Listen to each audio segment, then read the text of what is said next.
باقی جو آپ سٹوری کی بات کر رہے ہیں، میں کوشش کروں گا کہ میں سچائی کے ساتھ جو کچھ ہوا وہ بیان کروں، اور اس میں کوئی مظلومیت والا کارڈ کھیلنے کی کوشش نہیں کروں گا.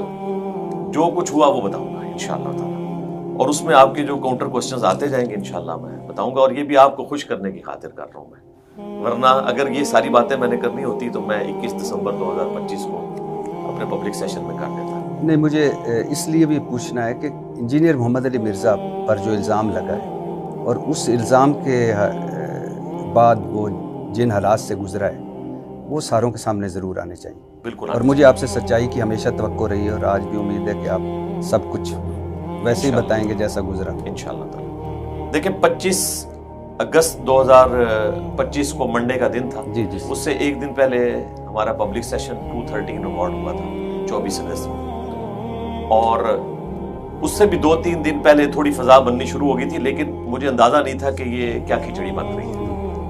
میں نے سر راہ اپنی اس ویڈیو کے اندر اس ٹاپک کو ہلکا سا ایڈریس کر دیا کہ یہ آج کل میری ایک ویڈیو کو یہ مس یوز کر رہے ہیں، اور اس کی کلیریفیکیشن بھی میں نے دے دی. اللہ کا شکر ہے کہ یہ اس طرح نہیں تھا، یہ ایسے تھا، وہ سب کو پتا تھا. اس کے باوجود 25 اگست 2025 کو مغرب سے تھوڑی دیر پہلے ہمارے جو لوکل یہاں پہ پولیس کے لوگ تھے وہ میرے گھر پہ آئے. اس وقت میں گھر پہ نہیں تھا، باہر تھا. مجھے والد صاحب نے بتایا کہ اس طرح ملنے کے لیے آئے ہیں، اور میرے وہم و گمان میں نہیں تھا کہ یہ آگے کیا کرنے جا رہے ہیں. انہیں پتا تھا، وہ پوری پلاننگ کے ساتھ آئے ہوئے تھے. تو پہلے بھی ظاہر ہے ہم سیکیورٹی کے پوائنٹ آف ویو سے میٹنگز کرتے رہتے ہیں، تو میرا خیال یہ تھا کہ وہی کوئی میٹنگ ہوگی اس طرح کی. تو انہوں نے کہا جی آپ سے ملنا ہے. تو میں نے ان کو کہا کہ ٹھیک ہے آپ پھر اکیڈمی آ جائیں، کیونکہ میں تو باہر ہوں، میں اکیڈمی پہنچ جاؤں گا. اکیڈمی ہم نے کھلوا لی. مغرب کی نماز پڑھنے کے بعد میں اکیڈمی میں آیا تو ایک ڈی ایس پی صاحب تھے جو تازہ ہی انہوں نے کسی دوسرے سٹی سے امپورٹ کیے تھے، اور اسی کام کے لیے. جی ظاہر ہے اسی کام کے لیے.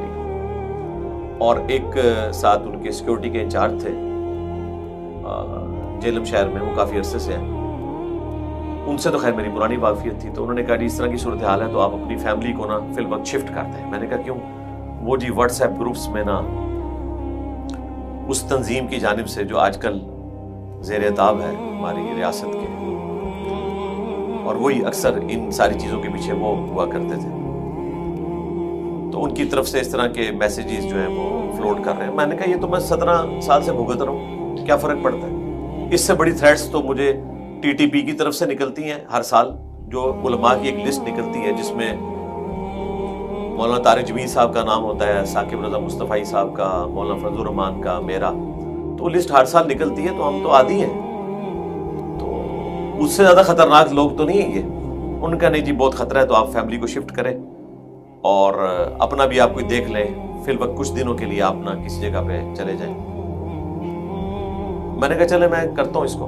پھر تھوڑی دیر بعد انہوں نے کہا کہ آپ جو ہے نا وہ ڈپٹی کمشنر صاحب کے آفس میں آ جائیں، وہاں میٹنگ ہے اور ڈی پی او صاحب بھی آ رہے ہیں. ان دنوں ہمارے ڈی پی او صاحب جو ہیں وہ عمرے پہ گئے ہوئے تھے، تو وقتی طور پہ ایک ڈی پی او بھی امپورٹ کیا گیا، اور اسی کام کے لیے. جی وہ ایک ٹک ٹاکر ہے بیسیکلی. تو وہ آپ کو پتہ چل جائے گا میں کس ڈی پی او کی بات کر رہا ہوں. اس کا مکتبہ فکر بھی انہی کے ساتھ ملتا تھا جن کی تنظیم آج کل کلعدم ہو گئی ہے اسی قسم کی حرکتوں میں سے. تو وہ ٹک ٹاکر انہوں نے امپورٹ کیا یہاں پہ، اور اس میں اتنی اخلاقی جرت دی تھی کہ میرے ساتھ ملاقات کرتا، بات کرتا. مجھے یہاں سے ملاقات کا کہہ کے یہ لے گئے تھے پہلے ڈی سی آفس. جی ڈی سی آفس میں. وہاں تھوڑی دیر انتظار کروایا، ڈی سی صاحب نہیں آئے ہیں. ان کا جی وہ ادھر ہے کہیں، تو ابھی آپ ڈی پی او آفس چلیں. ڈی پی او آفس کے وہاں بھی انتظار کرتے رہے. تھوڑی دیر بعد وہ جو امپورٹڈ ڈی ایس پی صاحب تھے انہوں نے ایک پرچہ پکڑا ہوا ہے جس پہ لکھا ہے کہ آپ کو 30 دن کے لیے جو ہے وہ نظر بند کیا جاتا ہے. یعنی میری محبت میں مجھے اندر کیا جاتا ہے، بجائے اس کے کہ جو 100-150 بندے لا کے آپ کو ورگلا رہے تھے، وہ بھی جیلم سٹی سے نہیں، لاکھوں کی آبادی ہے جیلم سٹی کی، یہاں کا کوئی بندہ نہیں تھا. گجرات سے انہوں نے امپورٹ کیے بندے اس تنظیم نے، اور وہ اس طرف سے امپورٹ ہوئے کہ جن لوگوں نے ہمارے جو سابق پرائم منسٹر ہیں عمران خان صاحب، ان کے دور میں آرمی چیف کے سر کی قیمت رکھی تھی، چیف جسٹس کے سر کی قیمت رکھی تھی، اور پرائم منسٹر کے سر کی قیمت رکھی تھی، اور کہا تھا کہ ان کے خانسامے انہیں جو ہے وہ زہر دے دیں، ان کے مالی ان کو قتل کر دیں. اس وقت پھر مفتی منیر صاحب بیچ میں پڑے اور صلح صفائی ہوئی، ورنہ اس وقت کے جو سٹنگ پرائم منسٹر تھے وہ تو ریڈی تھے کہ یہ سارا معاملہ ختم کر دینا چاہیے، لیکن پرائم منسٹر کا ساتھ نہیں دیا اس وقت آرمی چیف نے، ورنہ یہ معاملہ اس لیول تک بگڑتا ہی۔ تو وہ جو حضرت تھے اب وہ اللہ کے پاس جا چکے ہیں، یہ ان کے ہی جانشین تھے، وہاں سے بندے امپورٹ کر کے لے آئے، پرچہ ان کے ہاتھ میں، جی اور آ کے انہوں نے یہاں پہ ان پہ زور لگایا، یہ پینک کر کے، حالانکہ یہ پینک ان کو نہیں کرنا چاہیے تھا، اس سے زیادہ بندے تو میں اکٹھے کر سکتا ہوں، آپ نے دیکھ لیا 21 دسمبر کے اوپر ہم نے تو کبھی کوئی ایکسٹرا جوڈیشل ایکٹیویٹی پرفارم نہیں کی، تو بجائے اس کے کہ ان کو قابو کرتے ہیں مجھے انہوں نے ڈیٹین کیا، جی آپ کچھ عرصے کے لیے اندر رہیں تاکہ یہ معاملہ ٹھنڈا ہو جائے۔ تو میں نے ظاہر اسٹیٹ کے ساتھ تعاون ہی کرنا تھا، کوئی ایسی ہم نے اس قسم کی حرکت نہیں کرنی ہوتی۔ تو یہ رات آلموسٹ کوئی 10 بج چکے تھے اس پورے ایپیسوڈ کو ہوتے ہوئے۔ عشاء کی نماز میں نے جو ہے وہ اپنے ڈیتھ سیل میں، موت کی چکی جسے کہتے ہیں، وہاں جا کے پڑھی تھی، جیلم سٹی میں۔ تو جیلم سٹی میں میں آلموسٹ 10 بجے جیل کے اندر پہنچ چکا تھا، اور وہ 30 دن کے نوٹس، اور ساتھ وہ کہہ رہے تھے یہ 3-4 دن کا بھی ہو سکتا ہے، 10-12 دن کا، میکسیمم 30 دن ہے، ڈپٹی کمشنر صاحب جب چاہیں گے اسے جو ہے وہ کینسل کر کے تو اس معاملے کو ختم کر دیں گے۔ وہ ایم پی او کے تحت، 3 MPO کے تحت، 3 MPO، maintenance of public order. تو ہونا یہ چاہیے کہ جو ادم مچا رہے ہیں ان کو اندر کریں، یہ جب ناک پہ مکھی بیٹھتی ہے تو کہتے ہیں ہم ناک ہی کاٹ دیں گے تاکہ مکھی بیٹھ نہ سکے۔ آپ نے یا پہلے لیکچر میں بھی کہا کہ افسوس کا مقام ہے کہ بجائے اس کے کہ ریاست مظلوم کے ساتھ کھڑی ہو، یہ ظالموں کے ساتھ کھڑی ہوتی ہے، اور مظلوموں کو جیل حوالات میں بند کر کے کہتے ہیں ہم آپ کی حفاظت کر رہے ہیں۔ حفاظت کر رہے ہیں۔ تو خیر آپ محفوظ پناہ گاہ پہ پہنچ گئے ڈیتھ سیل میں؟ ہاں جی وہاں پہنچ گئے۔ اچھا اس وقت تک تو یہی سٹوری تھی۔ اس سے اگلے دن 26 تاریخ کو انہوں نے 295C کی FIR کاٹ دی اور وقوع لکھا 24 تاریخ کا، یعنی میرے پکڑے جانے سے بھی ایک دن پہلے کا وقوع، یہ بھی غلط تھی۔ وہ ویڈیو تو 1 مہینے پہلے ایک پوڈ کاسٹ میں ریکارڈ ہوئی تھی، 24 تاریخ کو جو وقوع ہوا تھا وہ تو میرا پروگرام ہوا تھا، اس میں تو ایسی کوئی بات نہیں تھی، وہ بھی جھوٹ لکھا۔ اور 295C کی دفعہ کاٹ دی۔ جب مجھے آ کے ڈپٹی نے بتایا کہ جی اس طرح انہوں نے تو FIR کاٹ دی، میں نے کہا یہ ہو نہیں سکتا یار، یہ تو ڈپٹی سپرنٹینڈنٹ جیل، ہاں جی انہوں نے بتایا۔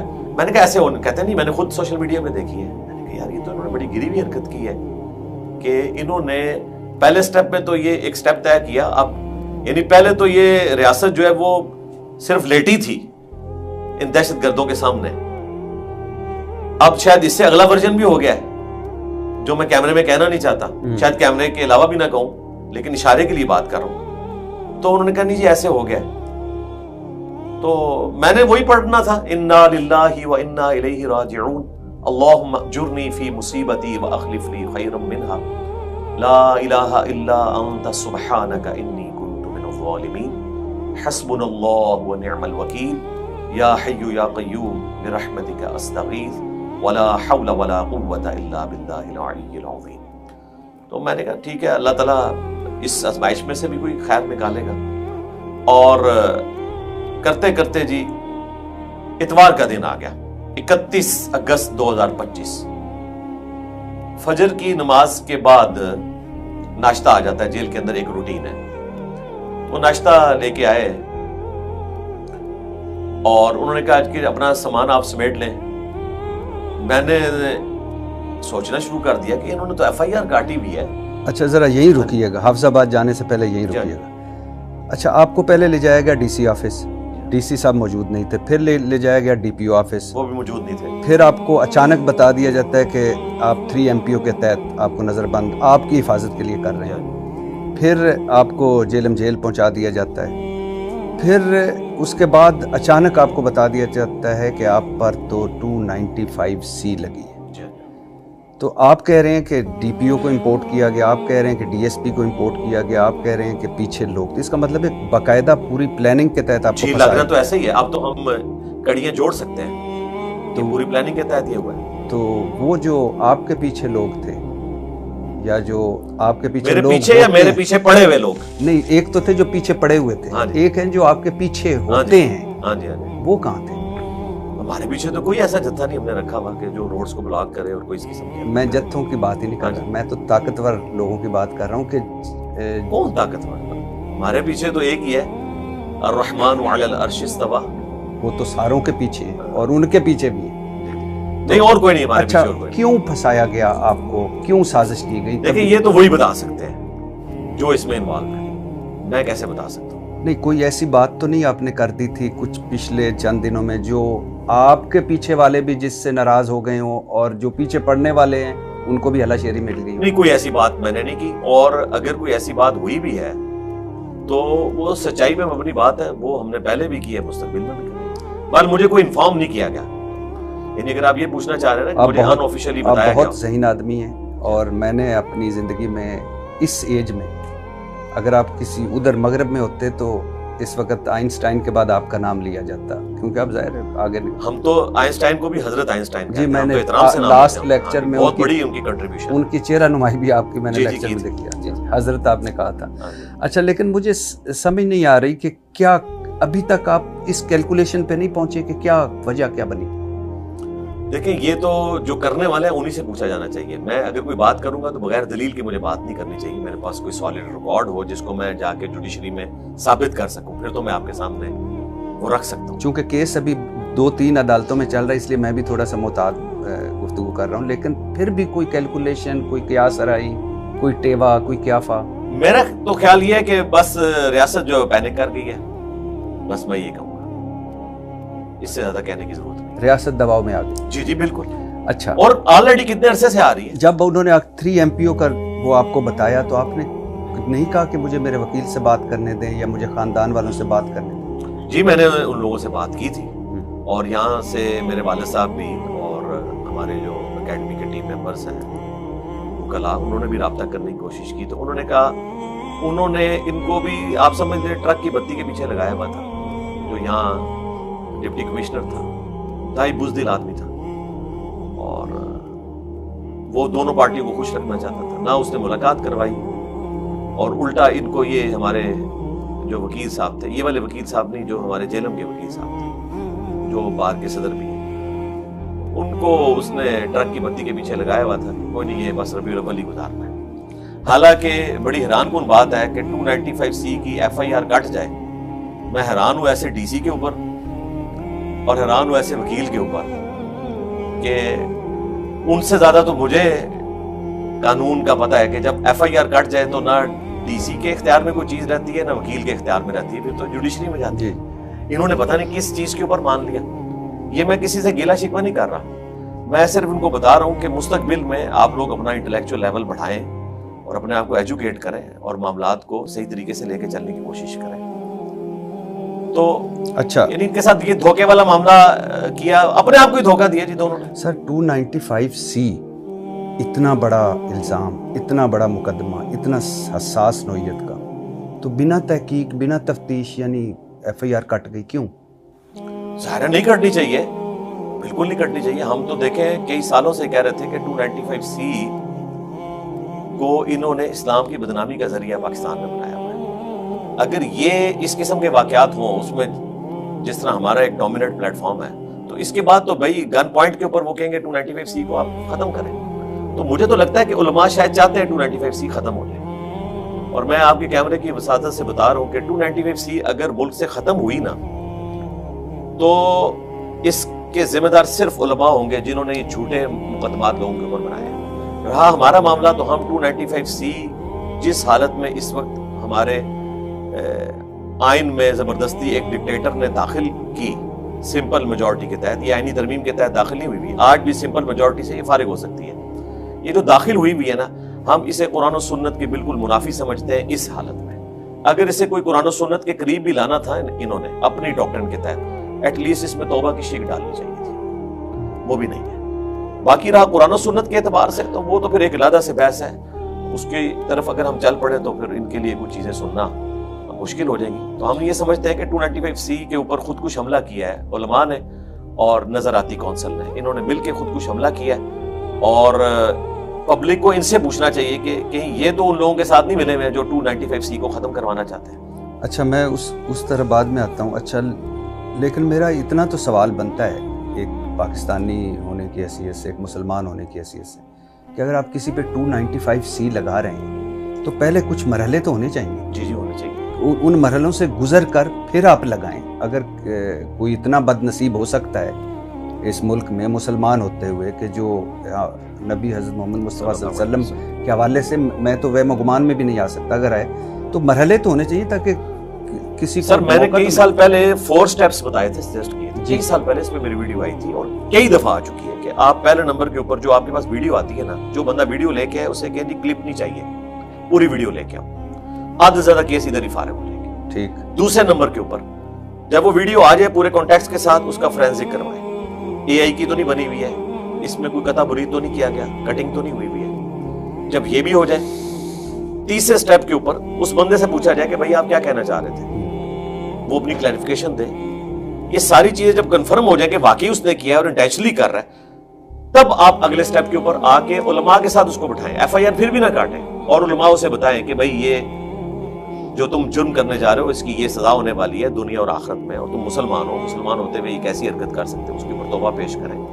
یہ چاروں مراحل سے اگر کوئی ایسے ہی بدبخت ہے جو گزر گیا ہے, پھر اس کے اوپر ایکٹیویٹی پرفارم کی جائے, اور اس میں کرولری کے طور پر ایک چیز یہ بھی داخل کی جائے کہ اس بندے کا ذہنی توازن بھی دیکھا جائے. اس وقت بھی ایک بندہ اڈیالہ میں قید ہے, سرائے عالمگیر کا, جس کا ذہنی توازن خراب ہے. اس نے دعوی نبوت کیا ہوا ہے اور امریکن نیشنل ہے. آئے دن وہاں پہ امبیسی کے لوگ بھی اس کو آ کے ملتے ہیں. جب وہ نارمل حالت میں ہوتا ہے تو وہ بالکل ٹھیک باتیں کرتا ہے, اور جب وہ اپنی اس پوزیشن میں جاتا ہے اس کو باقاعدہ یعنی ڈاکٹرز نے سجیسٹ کیا کہ اس کو پاگل خانے میں آپ داخل کروائیں, اس کا علاج کروائیں. لیکن انہوں نے جناب اس کی جان کو بچانے کی خاطر پاگلوں سے, جنہیں سینس ہی نہیں ہے کہ توہین رسالت کیا ہے, پاگلوں سے بچانے کے لیے انہوں نے اس کو اڈیالہ میں رکھا ہوا ہے. اندازہ کریں بجائے اس کا علاج کروانے کے. یہ ہماری ریاست کر رہی ہے. اور ابھی آپ نے پوڈ کاسٹ سے پہلے یہ بھی بتایا کہ ایک نابینا ہے جو توہین مذہب میں اندر ہے. جی, نابینا توہین مذہب میں. اس نابینا نے کیا کہتے ہیں جی نابینا لوگ جو ہے باقی کام کرتے ہیں تو کیا پوسٹیں شیئر نہیں کروا سکتے, وہ جو ہے وہ لسٹ نہیں لے سکتے اس قسم کی پوسٹ کے ذریعے. اب وہ طریقہ تو یہی بتائیں گے کیسے کوئی بےہودگی پہ مبنی پوسٹ لگا کے اس سے کس طریقے سے لسٹ لیتا ہے, وہ تو یہی بتا سکتے ہیں. اچھا, اب کیا فیلنگز تھیں ویسے اس سے پہلے کہ آپ جیل سے حفظ آباد جیل جائیں, کیا فیلنگز تھیں جب آپ نے یہ سنا؟ ایک تو آپ نے پڑھا, اللہ کو یاد کیا کہ آپ, لیکن ویسے بحیثیت انسان کیا فیلنگز تھیں؟ دیکھیں, عام انسان ہونا تو وہ ایک پیسمسٹک موڈ میں چلا جاتا ہے. میں بڑا آپٹیمسٹک بنتا ہوں, اسی لیے تو میں اتنی دلیری سے کرتا ہوں. آپ دیکھیں ہمارے حق میں بھی لوگ ویڈیو چڑھا رہے ہوتے ہیں, ساتھ ساتھ ڈرا رہے ہوتے ہیں. ڈرنے والا بندہ یہ کام نہیں کر سکتا. لوگوں کو تو اب لگا نا کہ میں ولنریبل ہوں. بھائی میں تو 17 سال سے اس قسم کی زندگی گزار رہا ہوں, اور پچھلے آلموسٹ 8 سال سے جب سے مرڈر اٹیمپٹ ہوا تو میری زندگی تو ایک گھر تک اور اکیڈمی تک محدود ہے. آگے پیچھے جانا میرا نہیں ہے. میں تو آلریڈی ایک سیکیور زندگی اس اعتبار سے گزار رہا ہوں اور ایک مشکل زندگی گزار رہا ہوں. اس کے بعد زیادہ ہائی لائٹ ہوگی. تو یہ ڈرپوک لوگوں کا کام ہی نہیں ہے. اگر یہ چیز سوچ لی جائے نا تو پھر آپ دعوت کا کام کر ہی نہیں سکتے اس ملک میں. دیکھیں الٹیمیٹلی جیت سچائی کی ہوتی ہے. جو لوگ خوشیاں منا رہے تھے میری گلی کی مسجد میں جو چند فٹ کے فاصلے پہ ہے, وہ امپورٹڈ جو ڈی ایس پی تھا اس کی موجودگی میں قتل کی دھمکیاں دے رہا تھا ایک مولوی, آج وہ لاپتہ ہے. یعنی وہ اس قابل بھی نہیں کہ کورٹ کے سامنے پیش ہو اور اس کی کوئی سنوائی ہو, وہ لاپتہ ہے.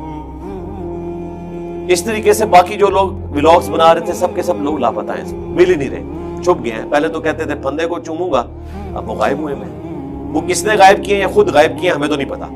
کئی تو خود بھی غائب ہوئے. ابھی 3 دن پہلے ان کا ایک رائٹ ہینڈ پکڑا گیا کراچی سے, تو وہ بھی سامنے آ گیا منظر عام پہ. تو جو کل تک حرمت رسول پہ جان قربان کرنے کے لیے تیار تھے وہ سارے کے سارے غائب ہوئے تھے, اور اسٹامپ پیپر لکھ کے تو اپنی جماعت سے علیحدگی کی اناؤنسمنٹ کر رہے ہیں. تو میں تو اپنی کرسی پہ بیٹھا ہوں الحمدللہ. اچھا, آپ نے ناشتہ کر لیا. آپ کو 31 اگست کو 31 اگست روز اتوار صبح فجر کے بعد, اسی دن آپ کا لیکچر ہوتا ہے. جی. اچھا, تو اس دن اور میں یہیں سے گزرا تھا, میں اکیڈمی دیکھ رہا تھا. اچھا, ہاں یہیں سے لے کے گیا. اچھا, آپ نے پوچھا نہیں کہ کیوں حفظ آباد مجھے کیوں لے جا رہے؟ ہاں میں نے ان سے پوچھا تو انہوں نے کہا سیکیورٹی ایشوز کی وجہ سے, کیونکہ 31 کو شاید کوئی موب یہاں پہ اکٹھا ہو اور وہ جیل کو کراس کرے, تو آپ کو یہاں سے لے جاتے ہیں. یعنی ہم موب کو تو روک نہیں سکتے. یہ انہوں نے فرنٹ پہ ایک ریزن رکھی تھی. تو کیا فیلنگز میں سیٹسفائی تھا. نہیں, اکیڈمی کو دیکھتے ہوئے کیا فیلنگ؟ ہاں, میں یعنی اکیڈمی سے میں گزر رہا تھا اور میں وہ جو پولیس والے لے کے جا رہے تھے, میں نے کہا یہ وہی پولیس والے جن کو اس اکیڈمی میں ہم ناشتہ کرواتے ہیں, اور آج اسی اکیڈمی کے سامنے سے مجھے حافظ آباد لے کے جا رہے ہیں. اور ظاہر ہے وہ تو اپنی ڈیوٹی پوری کر رہے تھے, ان لوگوں نے, ان کا بیچاروں کا تو کوئی قصور نہیں ہے نا, ان کو تو جو اوپر سے آرڈر ملا وہ کر رہے تھے. آرمز ویگن میں لے گئے کہ بختر بند؟ نہیں, وہ گاڑی تھی, سیکیورٹی کے ساتھ گاڑیاں بھی موجود تھیں, پورے پروٹوکول کے ساتھ لے کے گئے تھے. سیکیورٹی پروٹوکول, مجھے نہیں پروٹوکول دیا ہوا تھا, سیکیورٹی پروٹوکول تھا. اچھا, تو پھر آپ پہنچ گئے حافظ آباد جی؟ ہاں, تقریباً 3.5 گھنٹے میں پہنچے یہاں سے. وہاں بھی ڈیتھ سیل؟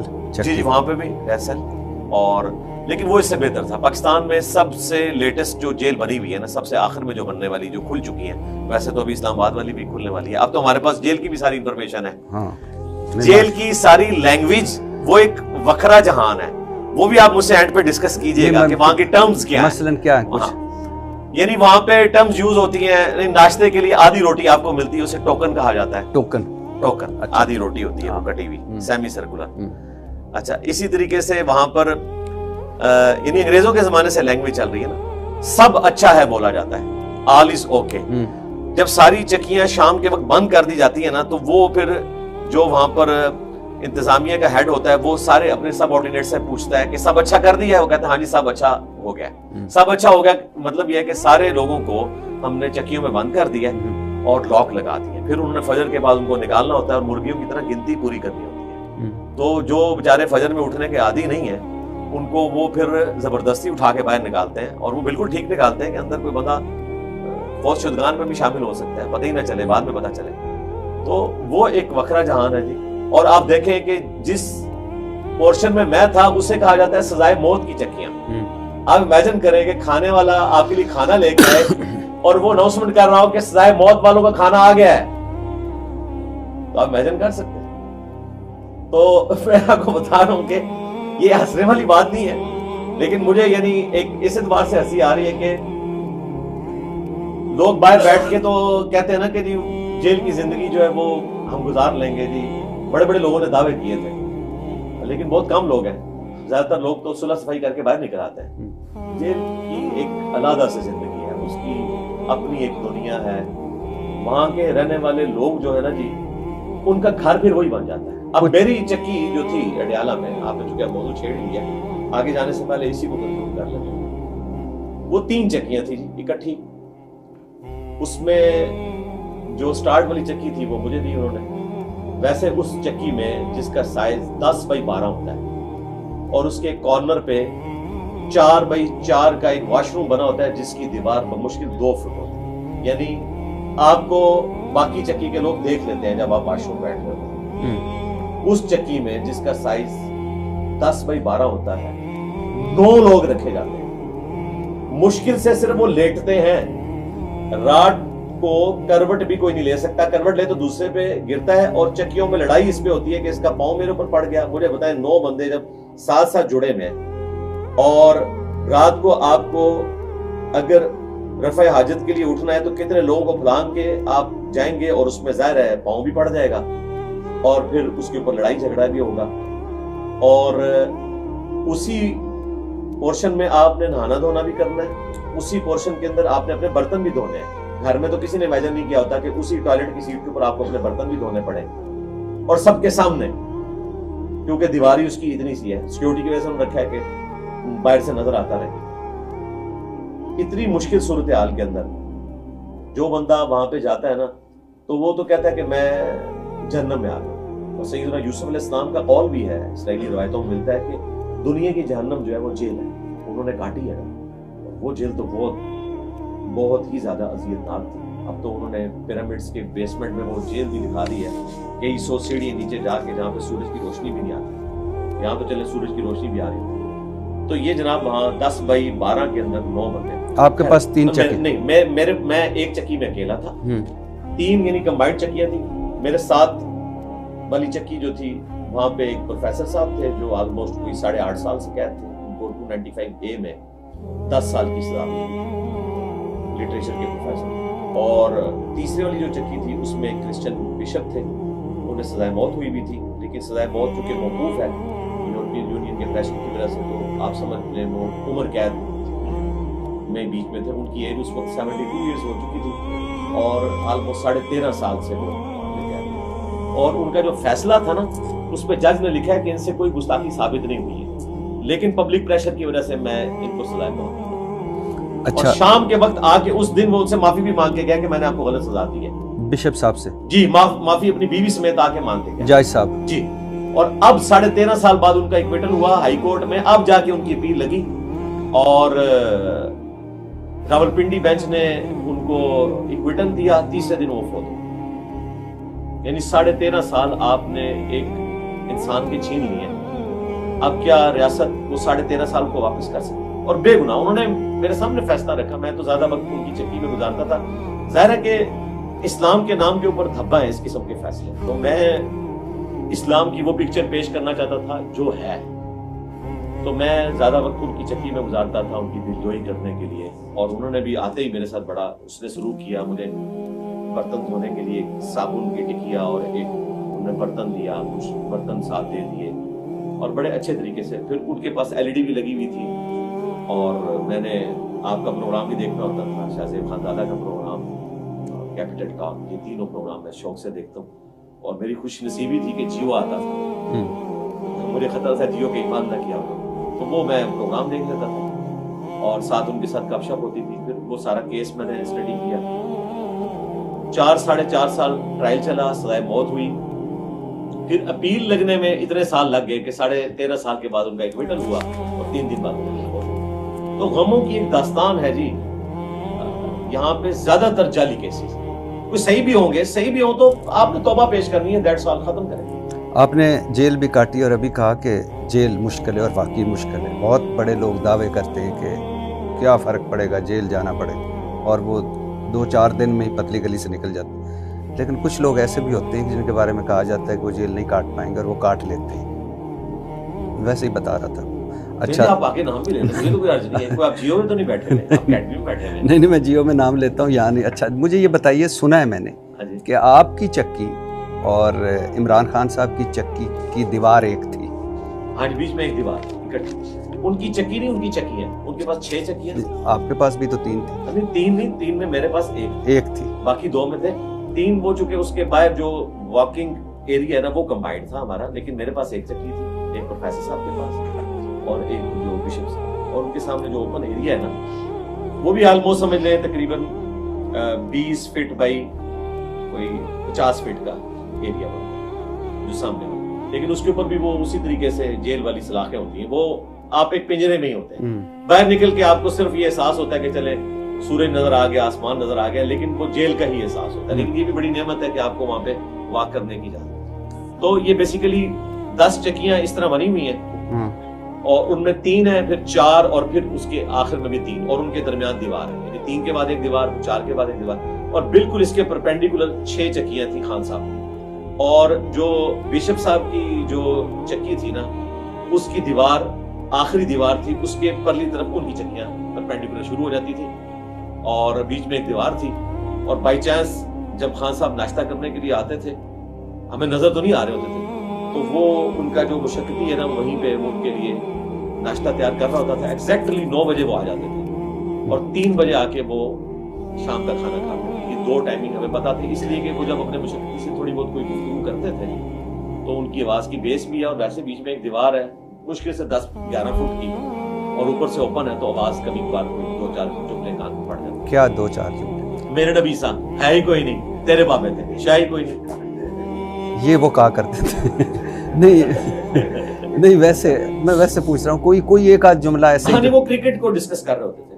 اچھا, کرکٹ کو ظاہر ہے انہوں نے باقی چیزیں تو نہیں ڈسکس کرنی تھی نا, وہ تو ورنہ اگر وہ اس قسم کی کوئی پالیٹکس ڈسکس کرتے تو ظاہر ہے کہ وہ پھر بات باہر مشقتی سے وہ کرکٹ کے اوپر ڈسکس. اس کا مطلب ہے ان کے ہاں بھی ٹی وی شیوی جو کہا جاتا ہے کہ بند ہو گیا ہے تو نہیں, ٹی وی ان کے پاس لگا ہوا ہے اور اخباریں بھی 2 لگی ہوئی ہیں. وہ اس لیے پتا ہے کہ وہ ڈیوٹیز چینج ہوتی رہتی ہیں نا. کچھ عرصہ ان کے پاس جس بندے کی ڈیوٹی ہے وہ ادھر بھی آ جاتا ہے, تو کبھی کبھار کوئی بات پتہ چل جاتی ہے.